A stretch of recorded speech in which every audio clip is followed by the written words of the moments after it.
Register your garden and no dumbest bill in America. This is Mark Fisher with Mark and the Millennials and the Millennial. Joining me today is, of course, Christopher Hopkins, our producer on the other side of the camera. And we have today with us Matt Morgan. Welcome, Matt. Glad you're back. Thanks for having me, Mark. One of our favorite guests to have here on Mark and the Millennials.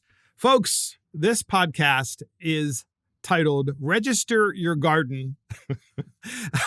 You can take that a lot of different ways. But the truth of the matter is that it's a really weird development that's happening at the United States Department of Agriculture. We will discuss this in a minute. But first up, we have crime deniers. CNN says that they are crime deniers because they just are. So the CNN panel that talks about politics in America and the elections and so forth is basically saying in their group conversation that Republicans are making up the crime statistics and making up all this issue with crime across the country. It's pretty amazing. So we have the panel and the host sets up at CNN the crime question. And we have 3 clips we want you to listen to just to give you an idea of what the other side is saying and how they're actually explaining. When you're explaining, you're losing. But of course, these are actually newscasters. These are political pundits, not a single Republican or conservative among them, naturally, on CNN. Nonetheless, here is the crime question from CNN. First up, here it is. Republican strategists look very smart. They have been spending tens of millions of dollars on ads on crime for months now.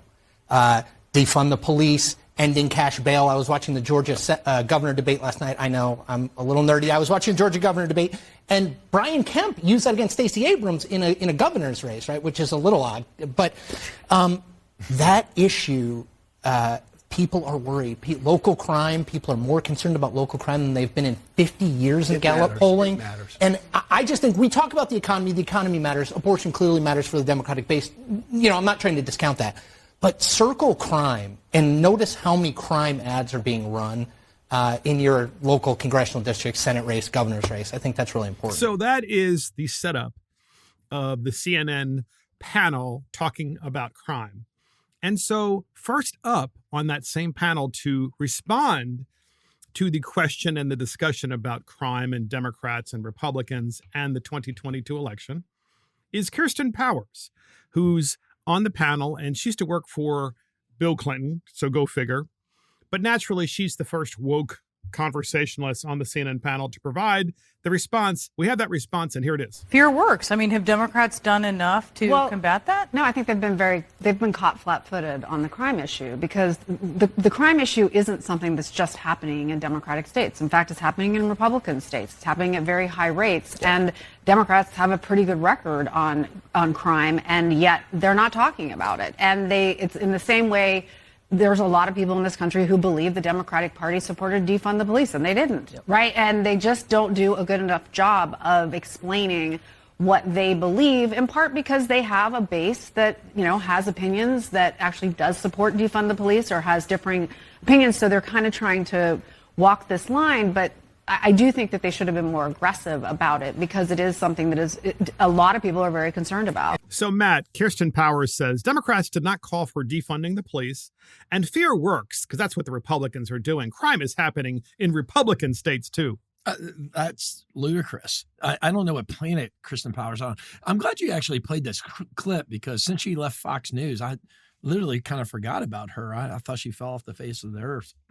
But and no one watches CNN. No one watches CNN. But we do because it's fun to talk about CNN. Well, I mean, it's cool to bring up their delusions still because don't believe your lying eyes. There isn't a crime problem. This comes from the same people that said mostly peaceful protests.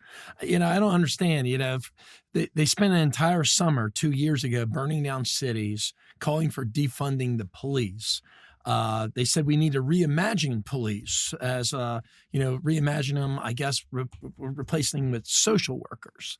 I mean, it's gotten so bizarre that even in our own state, they talked about removing school resource officers from the schools. These are the guys, school resource officers, just to clarify for our podcast listeners, these are the guys that women and men who are law enforcement who keep schools safe. They kind of interact with the student body as people walk in. And generally speaking, the kids know that these are police officers, but the police officers are dressed down to a certain extent so that they can be identified as a police officer, but not like in full uniform. Yeah, but think about right? the reasoning behind this. They think that that students that are next to police officers are at greater risk than if a gunman came into the school. I mean, it's absolutely ludicrous. Instead of reimagining police, they need to remember why they were there in the first place. But what about crime is happening in Republican state too? That's what Kirsten Powers is saying. I'm thinking it's happening in Democratic cities that belong in red states. That's where we obviously see it. And look, I don't think this is rocket science. When you crack down on policing and get rid of community policing, get rid of proactive policing, when you have woke prosecutors that let criminals out of jail, when they're walking the streets, guess what? They're going to commit more crime. And Paul Pelosi just had a crime committed against him. He was hammered. And that guy, the second time he's been hammered this year. And Paul Pelosi actually is the guy who, like his wife, want endless illegal immigration. So he was attacked by an illegal immigrant. And the illegal immigrant was definitely not some sort of right-wing guy, because the illegal immigrant is a nudist. And we've heard a lot about this guy's past. I've heard he's a groomer, a nudist, a pedophile. He kind of hangs out with pedophiles.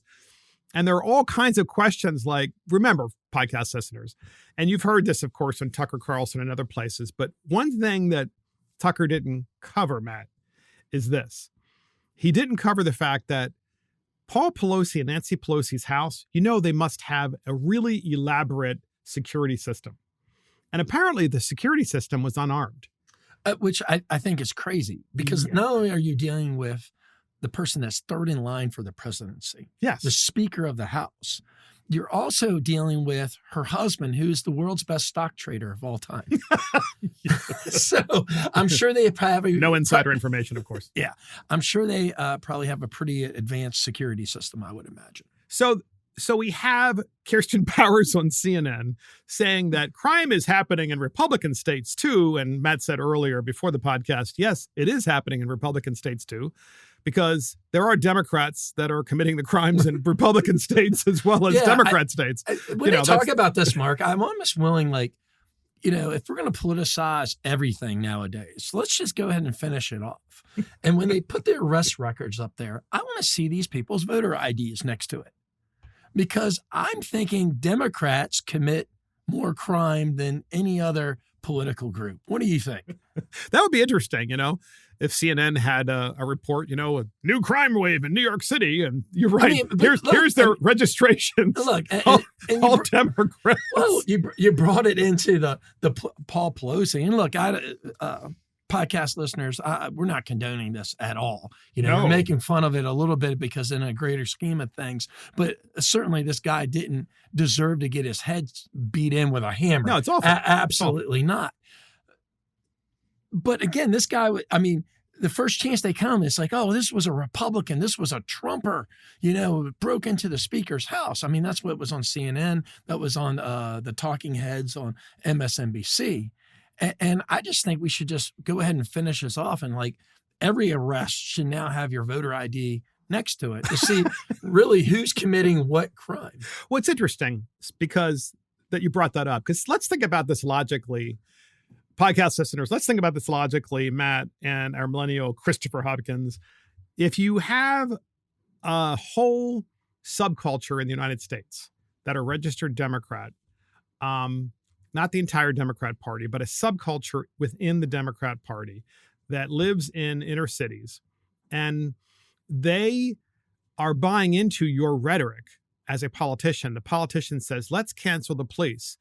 Well, what some people hear on the left, I believe this sincerely. I think some people, what they hear is, oh, the police are enforcing the law too stringently and people don't feel free. Well, and then I think it's racist. But wait a minute. But then I think the subculture in the Democrat Party believes what they hear is, oh, I can now go loot and rob.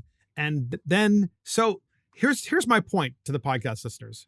If you have a subculture within your political party that believes that you're giving them a free pass to go loot and rob, and it's consequence free, not to mention you're also hurting and injuring and maiming people and killing people, and it's consequence-free, then you're probably going to vote for Democrats because you feel like you could maybe gain your economic condition in life by hurting people, by looting, and by robbing.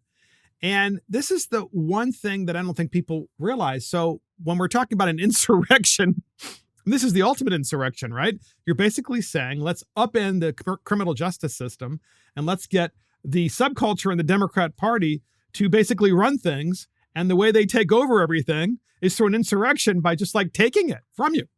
And it's consequence-free. Well, like Marxism.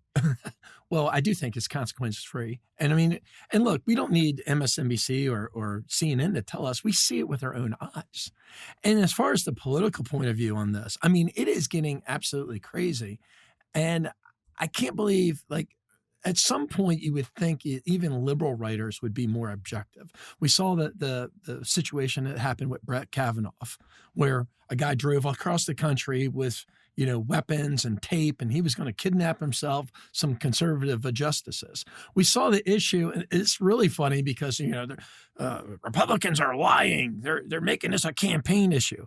Didn't Lee Zeldin in New York, who's running for governor, he was stabbed at a campaign event earlier this year. Yes. Almost stabbed, I think. Yeah. Attempted stabbing. Yes. And the guy was let out of jail the same day. The same day. Yeah. And then Paul Pelosi, you brought up a really good point. This is important to everybody out there. Paul Pelosi, think about this. He was attacked. He's hospitalized. He's okay, thankfully. It was a home invasion.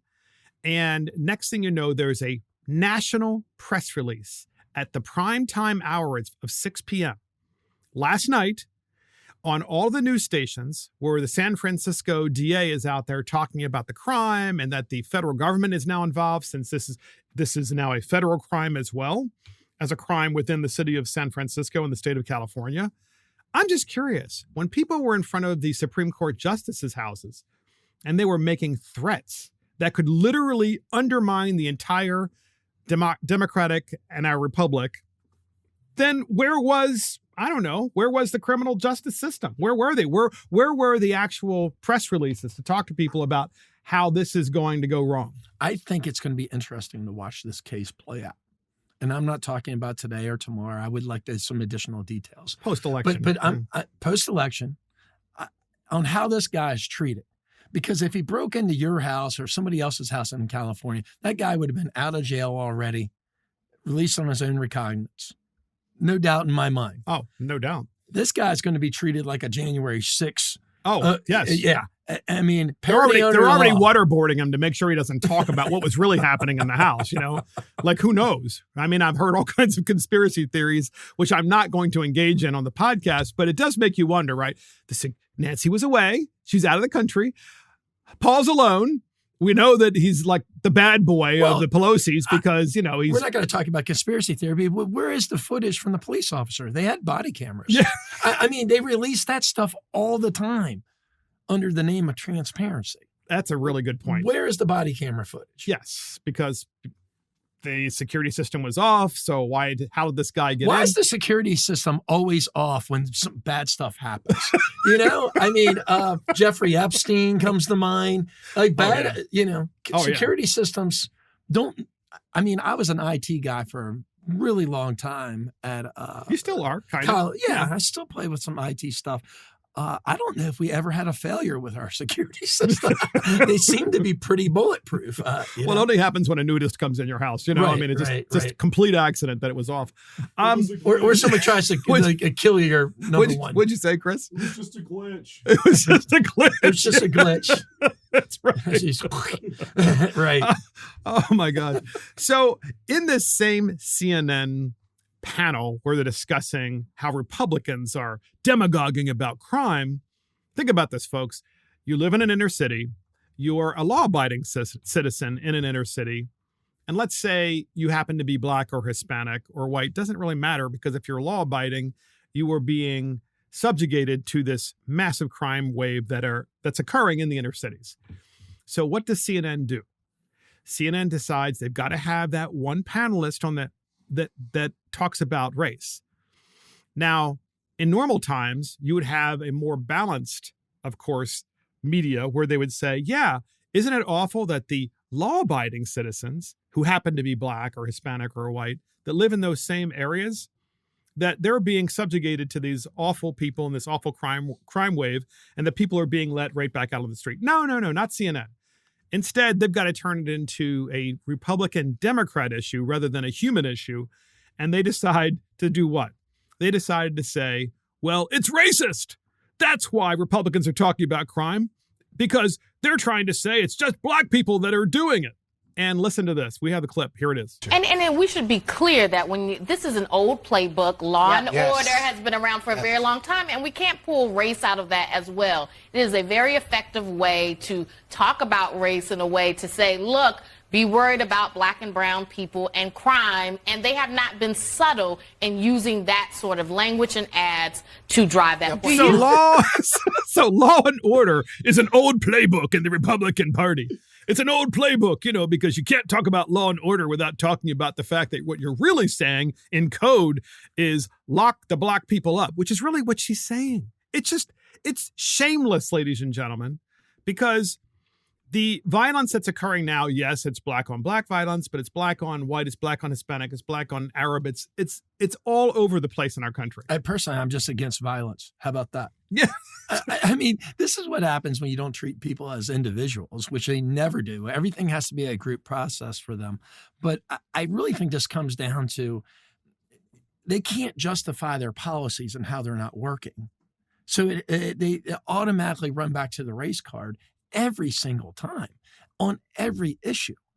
And I'm just wondering, how much longer are people going to put up with this? Right. I'm thinking next week should be a tsunami red wave. I mean, because America's not racist. No, not. Look, here's the thing. There are individuals who are racist. There are individuals who are anti-Semitic. There are individuals who you can go through all of the different isms and all of the different bad things that people could or could not be individuals in those categories. But what we do know is, I agree with you, Matt, we're not that way as a country. Well, first of all, how would one racist have so much power to be able to commit crimes? All like who's that guy's name?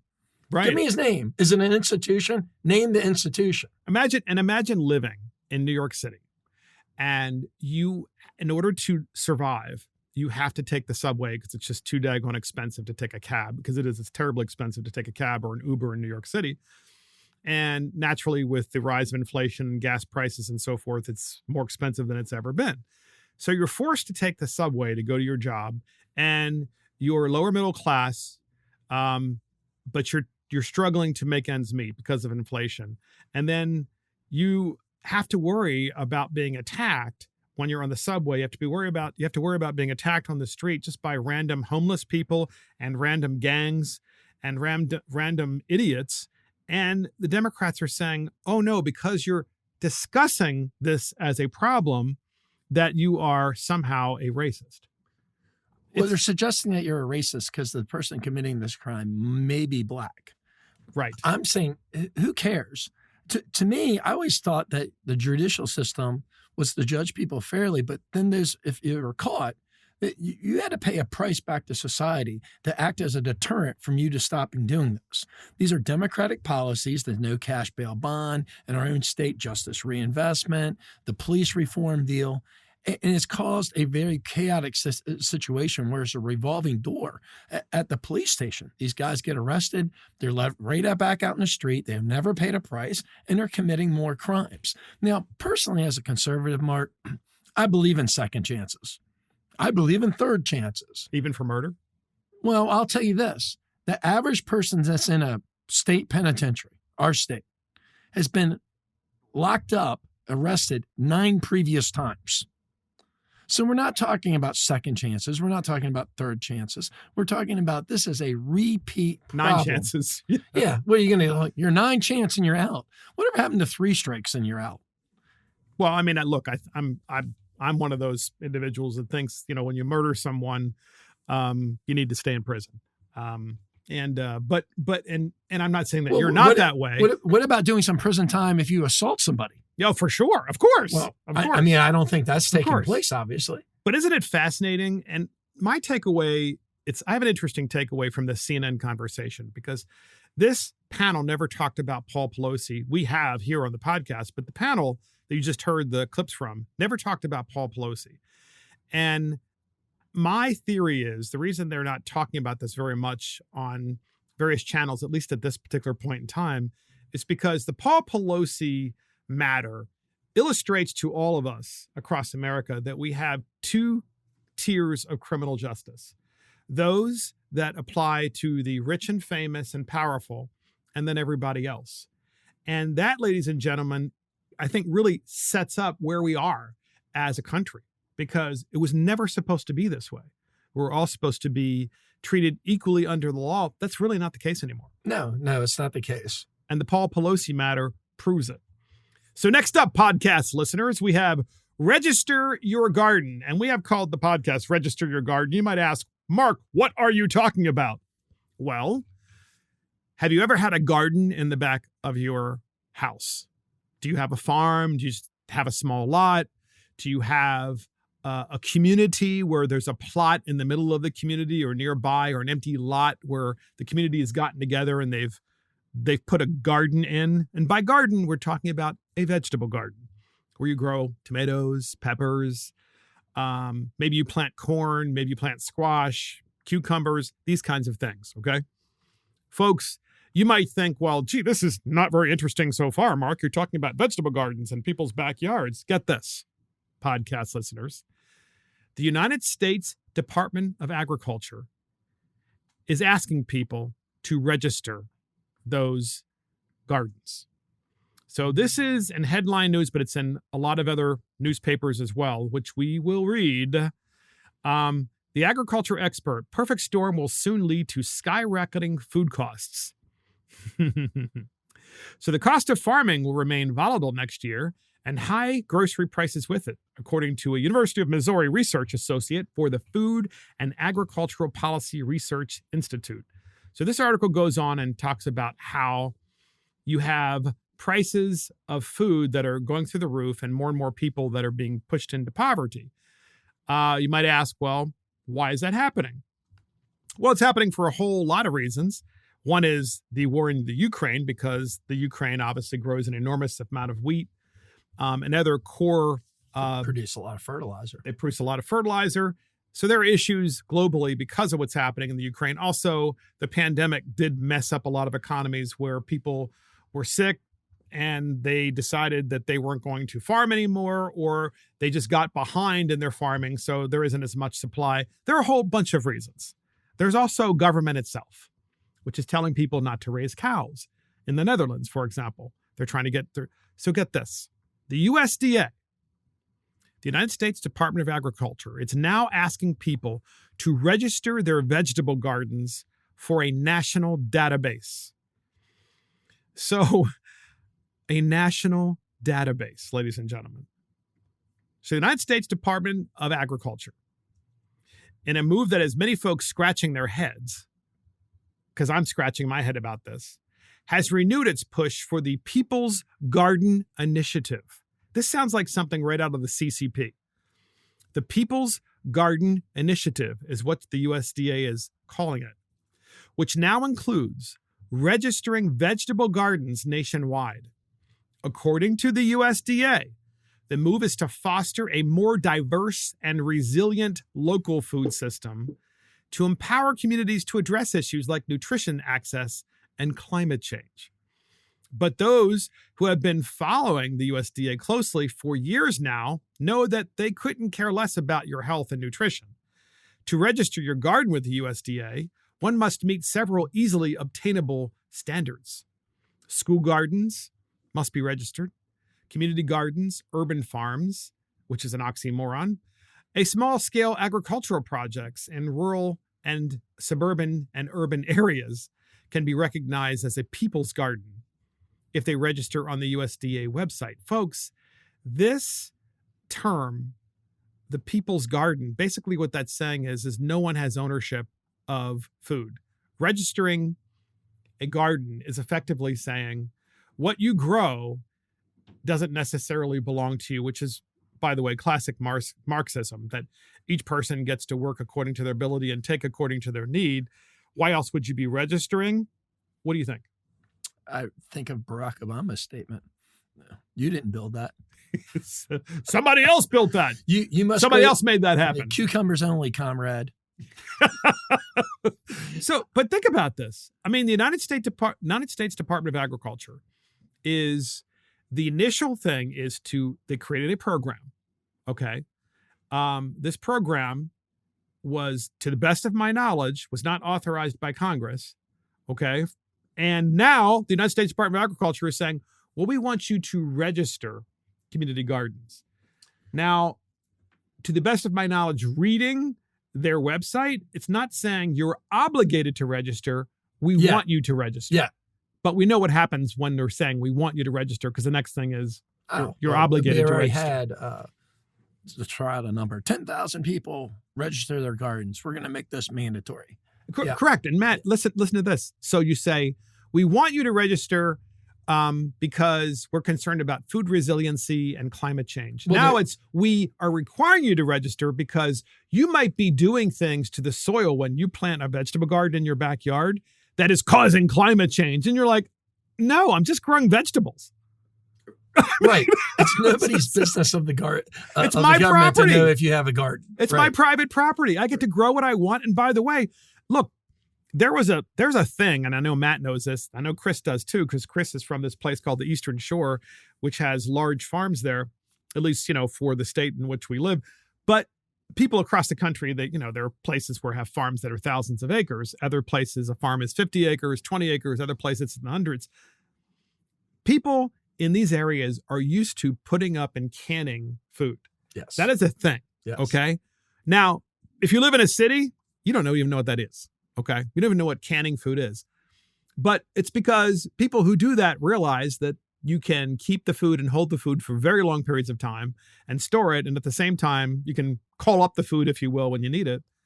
Now, the USDA is saying, well, we kind of need to know what you have in your garden. Why wouldn't they say, we need to know what you have on your shelf? That would be the logical jump. But why do you suppose they need this information now? The country's been around for 200 years. What is the catalyst for them requiring a national garden database now? You got to look at nothing happens by itself. You got to look at everything as a whole. And this whole plan of the Great Society, New World Order, especially after COVID, I mean, the Great Reset. Yeah, Great Reset. I mean, some of the conspiracy theories are coming up to be actually correct nowadays. Well, this is why we're discussing this podcast, listeners, because like so many government programs and government initiatives, they initially sound that they're not so awful or so extreme, or that there could be benefits. But as we know, the whole purpose of private property in the United States is you get to do what you want on your property. And especially when it comes to something so basic as growing food in your backyard, raising food, planting food. And the troubling thing about this is this goes to the heart of human existence, which is the fact that we all need to eat. And if you have lost confidence in your government, I've seen more people grow gardens this year than I've ever seen in my lifetime, because they've lost confidence in their government's ability to be able to properly plan for and provide for sufficient food. Plus, they don't trust their government in whether or not it's going to export more food from the United States than the food that we actually need here in the continental United States. I mean, I don't trust, look, it's not even just Biden and the Biden administration. It is government in general, because these departments have a life of their own. USDA is this massive department. And Secretary Vilsack, who's the secretary of the USDA, said, we encourage existing gardens and new gardens to join the movement. Growing local food benefits local communities in so many ways, and we offer technical resources to help. They're going to help you now. They're going to help you on your property. I think they're going to help you. Ronald Reagan said that's the scariest words in the English language, right? I'm from the government and I'm here to help. He was right. No, but when we talk about smaller government as conservatives, this is what we mean. The bureaucracy, they've obviously have too many people at USDA to be working on a project like this. this is just crazy and ludicrous. That thinks that, I mean, where's the threshold? If I have a couple tomato plants, do I have to register that? Well, and I get it. It's voluntary. It's voluntary for now. Where are they going with this? Yes, in the world, the WFP chief, okay, this is in the United Nations, folks, all right, raises alarm on potential food shortages in 2023. Now, all you need to do right now is to go and do a search, wherever you do your search, whether it's Google or Yahoo or wherever, do a search on food shortages, global food shortages in 2022 and 2023. You're going to see articles come up like crazy. Across the planet, articles predicting issues because of a variety of policy decisions that are occurring across the planet, as well as the war in Ukraine, the lack of diesel fuel, the lack of fertilizer, so many different things. So the World Food Program chief, David Beasley, raised the alarm Wednesday on Capitol Hill about the possibility of global food shortages. Okay, he's testifying on Capitol Hill next year if Russia does not lift its blockade of Ukrainian grain exports and send its own fertilizer to world markets. Folks, there's a problem. And now we have the USDA saying, we want to register your garden because of climate change. But think about the policy of prescription coming from the USDA. At the same time, they're paying farmers not to grow food. Now they're saying you have to register your garden. And look, I do think there is a little bit of control aspect to this. I mean, when you control it's all about food, control. You control a population. What'd you say, Chris? I said seize the means of production. Seize the means of production. Seize the ability of people to be self-sufficient, which is literally the definition, in my opinion, of the modern Democrat Party. Make you dependent upon the state. And let's face it, those individuals that have gardens, especially those individuals that have gardens in their backyards, they are the very definition of independent people. Yeah. Right. Right. We must destroy them. Yes, we must cause you to register because, there's nothing to worry about, though. It's just voluntary. It's to save the planet. But nothing to worry about. For climate change. So I'm just wondering, now that we have a new owner of Twitter as it relates to register your garden comments, what would Twitter say today versus the old Twitter? Like the old Twitter, if you put up on old Twitter, this is pre-Musk Twitter, which was just a few days ago, USDA trying to get people to register their gardens. Does anyone see a problem with this? Why would the government be interested in what we're growing in our backyards? Something like that. I'm sure Twitter would probably throttle that down. Well, before they throttle it down, you'd have about 3,000 bots come in and say, that's a great idea. We're making it better. Yes, I mean, that's probably the FBI and all this. You must be a climate change denier. That's why you put this up on Twitter. Of course, the government, And now the modern Twitter, what do you think they would say? The modern Twitter being now that Elon Musk I think owns they would it. agree with us because I think our voices are more reflective of the normal people. Or they would allow a diversity of opinion. Imagine that, diversity of opinion on Twitter, where people are actually saying, yeah, you know what? There's this feed called Twitter, and I actually want to read the articles about this and make up my own mind. Imagine that, ladies and gentlemen, because that's what I did. There are probably 30, 40, 50, 60 articles across the planet about the very significant concern about food shortages. Folks, this is like really important stuff. I know you've seen it in your own grocery store when you go down some aisles. Depends on the week, of course. You go down some aisles and there's like, well, where's the baby formula? Where's the toilet paper, which I've never quite figured out? Where's the bread? Where's the beef? Well, I mean, look, obviously you have a garden. I do. Yeah. I do. I'm very proud of that, too. The fact that I actually know how to do it. Well, for purposes of equity, you need to go share that. That's right. Because that would be equity, right? I do all the work. Not equality. I do all the work. I do all the work, right? I plant the tomato plants, beefsteak tomato plants, do all the work and cultivate the garden, pull the weeds constantly, water it when there's not enough rain. And then And then I invite people from the city who don't do these you don't things. invite them. They just show They up. just show up. You know? They pick the vegetables and just walk away. Just like Mar-a-Lago. It's because I registered the garden, right? Well, we know the garden's here because you registered it, right? I mean, that's what I keep thinking this of. is the reason why conservatives have always fought against the National Registry of Firearms. Why? It's because people know you have them. They can just show up to demand that you have them back. To get them back. That's okay. Yeah. No, I'm asking why for the podcast listeners, if you're wondering out there, because I knew the answer to the question. But that's the issue, right? It is absolutely an issue. And look, they don't want people to be selfish. It's a surveillance because state that's a kind of threat thing. to them. It is. It's just the weirdest thing that, and I had to have us spend time talking about this because, folks, we will follow this story, and maybe Chris and I and Matt, maybe some others, maybe we can actually call the secretary and get a statement from him of why they think, or that it's probably not even the secretary himself that's developing the program. It's probably, folks deeply embedded in the USDA, and ask them, like, how's this going to work? And what are you going to do? And I'm sure they're going to say, oh, we're going to just provide assistance on like the proper way to grow a garden. You can't use fertilizer. You can't use this. You can't use that. What, you know what I'm saying? Right? Yeah. The best intentions. Go ahead, Chris. No, You had something on your mind. I could say you're going to say it. Chris is like, I'm going to go home and make me some tomato sauce.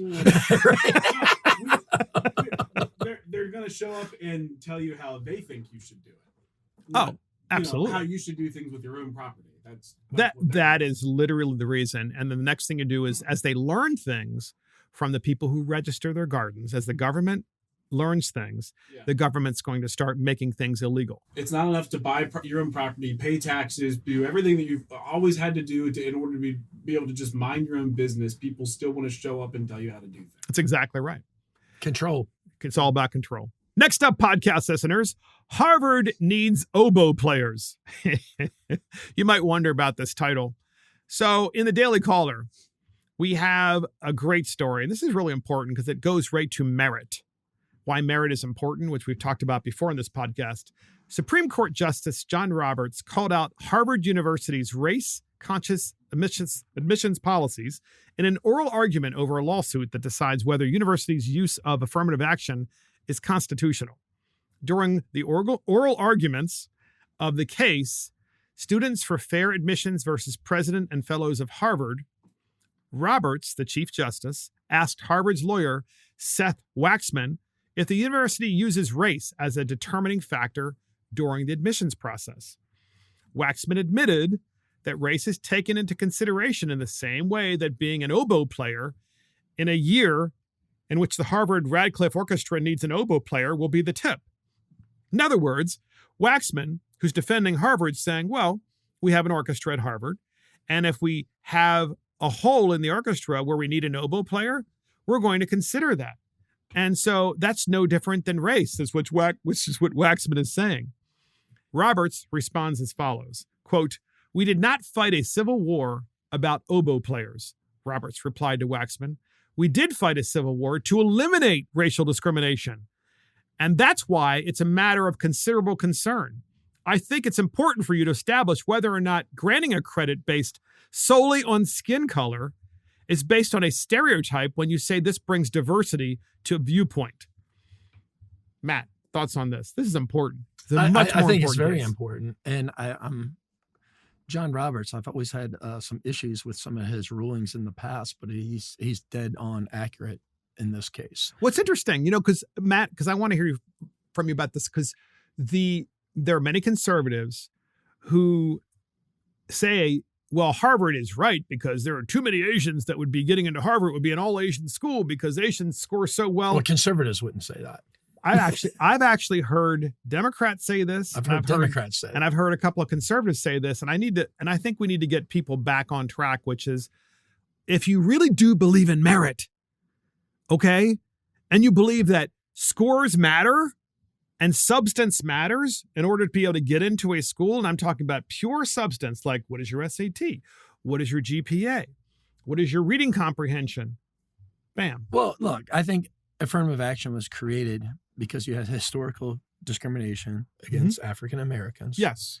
And it was almost like the reason they created it was for makeup, to get people ahead and give them a better opportunity.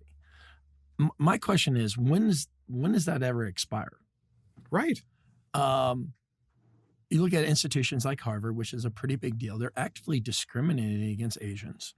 They are. Of course, I agree. And I mean, I think the last study I saw said the average Asian needed a SAT score 400 points higher or something like that to even be considered. And look, I just think in the year 2022 that we should be past these racial. I mean, think about it. Like coming up with a system that judges people whether you can further your academic obligations, your achievement, your academic goals, whether it will be successful in the school, whether it be successful based on skin color. Yes, sounds like a plan that came up with by the KKK. Yes. Well, wait a minute. Didn't the Democrat Party, weren't they the ones that were the party of the KKK? Oh, yeah, that's right. And Jim Crow. So get this. Along with the same line. I mean, he mentioned the Civil War. Didn't the Civil War end when Republican Abraham Lincoln defeated Democrat Jefferson Davis? If we're going to make everything political, and that's how we started off the podcast. So get this. Conservative Supreme Court Justice Samuel Alito appeared to troll a lawyer defending affirmative action during oral hearings for a major case that could upend the race-based admission system. The High Court is hearing oral arguments challenging race-based affirmative action at Harvard and the University of North Carolina. Edward Blum, an anti-affirmative action activist, argued that the University of North Carolina discriminates against whites and Asian Americans, while Harvard affirmative action is discriminatory towards Asian Americans, according to Reuters. The suits were originally filed in 2014, with one accusing Harvard of violating the Civil Rights Act of 1964, which bars discrimination on the basis of race, color, or national origin.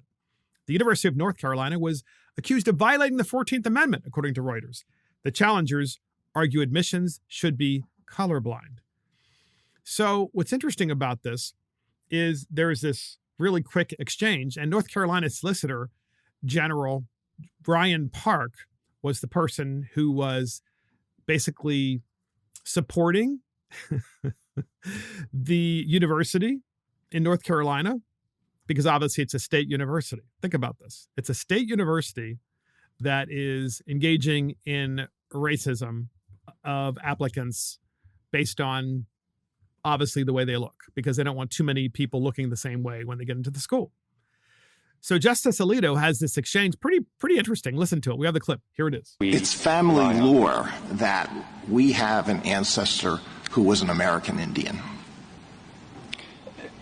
So I think in that particular circumstance, it would be not accurate for them to say based on... I identify as an American Indian because I've always been told that some ancestor back in the old days was an American Indian.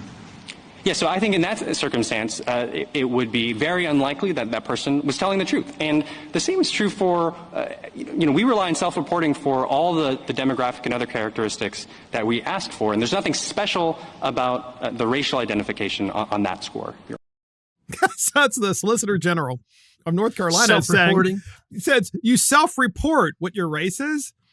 But then at the same time, when Justice Alito says, well, what if I identify as Native American because I've always been told by my parents and grandparents and great-grandparents. You mean like Elizabeth Warren? Just like, Pocahontas. And so, and then, of course, the Solicitor General of North Carolina goes, well, that would be a different case because then we would know that you were self-reporting something that wasn't true. Well, how would you know? This is the whole point of why this case is so important, ladies and gentlemen, because it's just crazy that we're raised in the words of Martin Luther King. You judge a man by the content of his character, not by the color of his skin. We're about 50 years past that from the civil rights movement of the 60s. And just for the country to move forward, you just need to move forward like with fairness and transparency. Absolutely. Yes, exactly. And that makes perfect sense to me. That's what a normal society would do. But that's what America has always done. Yes, merit. It's Yes. merit-based. And that's why we decided to talk about this today on Mark and the Millennials, because this is so commonsensical. And when you heard the Solicitor General of North Carolina trying to explain the acceptance policy, he really couldn't explain it. It was... Well, because it's arbitrary and capricious. Completely, yes. And we look, like this the way is an he important looks. thing to realize about America. While there's been definitely wrongs in the past, our society is self-correcting. Exactly. And we've went from, slavery was a horrible stain in our history. Mm-hmm. And we fought our bloodiest war that we ever had to end it. And what always got me is in our state, we used to have this statue out there of Tawney, who made the Dred Scott decision. Roger Brooks Tawney. Yep. Yeah. And, we took that statue down a couple years ago because they didn't want to celebrate it because of the racist decision that the Dred Scott decision was. I was against taking that statue down off the simple reason that right next to that statue was Thurgood Marshall, our first Black Supreme Court justice. And you couldn't tell the story of America, you couldn't tell the accurate story of Thurgood Marshall without Tawney. So Tawney made a horrible racist decision. And then 100 years later, we had an African American sitting in the same position from the same state. I mean, that should be celebrated, that the country made that big a stride, because no other place in the world has done that much for race relations. No, it's a great last comment. So next up, podcast listeners, we have the daily Biden dumpster fire. And it is Joe Biden says there are 54 states. So this just happened, podcast listeners, yesterday. Actually, it happened a couple days ago. My bad. Where Joe Biden was in Pennsylvania. He was campaigning for his fellow Democrats in Pennsylvania. Why? I have no idea. Guess maybe PA is close enough to DC. Joe has so many pee-pee stops in the car, he can't go long distances. So he goes to Pennsylvania, Biden, and he's so used to lying and never being fact-checked that he decides to just exaggerate again. And no one ever calls him on it, including CNN, MSNBC, or the mainstream media. We have the clip. Here it is. And by the way, if they do, that means, not a joke, everybody, that's why we were defeated in 2018 when they tried to do it. We went to 54 states. So 54 states. So that was Biden. He's in PA going, yeah, I mean, when campaigned the last time and did really well because we went to 54 states. Matt. Well, you got to give him a break, Mark. I mean, nobody knew George Washington and Thomas Jefferson better as children than Joe Biden. So he's been around a long time. And yeah. So to get this. So we're going to do this from time to time. What would Twitter say, the new Twitter? So the Elon Musk Twitter today, since he owns Twitter and Twitter has been freed, the bird has been freed. They would fact check it? Do they fact check this? Do they actually allow this to be put out there on Twitter without being algorithmed out so that only like 5 people see it? Or will everyone have an opportunity to see that the president is kind of a liar and maybe like losing his mind, but he's always stretched the truth. And I think that would be important for the American people to know and to see. What would the old Twitter do? The old Twitter, like I said, would have 300 bots right behind it defending that statement, saying that's not what he meant. What he meant was like next year, we're going to have DC and Puerto Rico, Guam, and probably the Ukraine at this point. The funny, Matt, the funny thing about this, podcast listeners, the funny thing about this, Biden saying 54 states, is that he was campaigning for Fetterman, a.k.a. Shrek, who's running for United States Senate in Pennsylvania.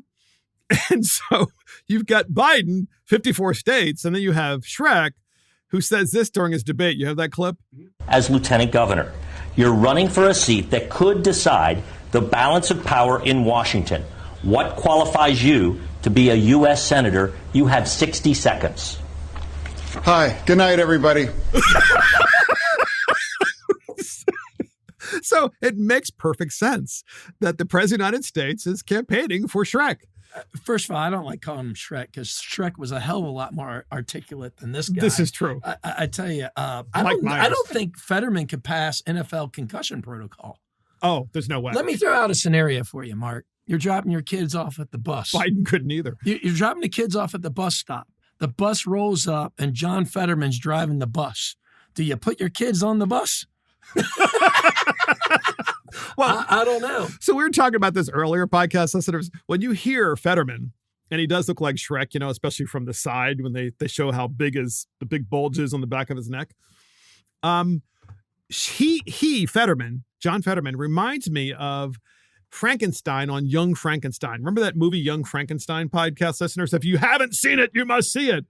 And it's a comedy. Gene Wilder. It's a comedy. And so Gene Wilder, he's the mad scientist who creates Frankenstein.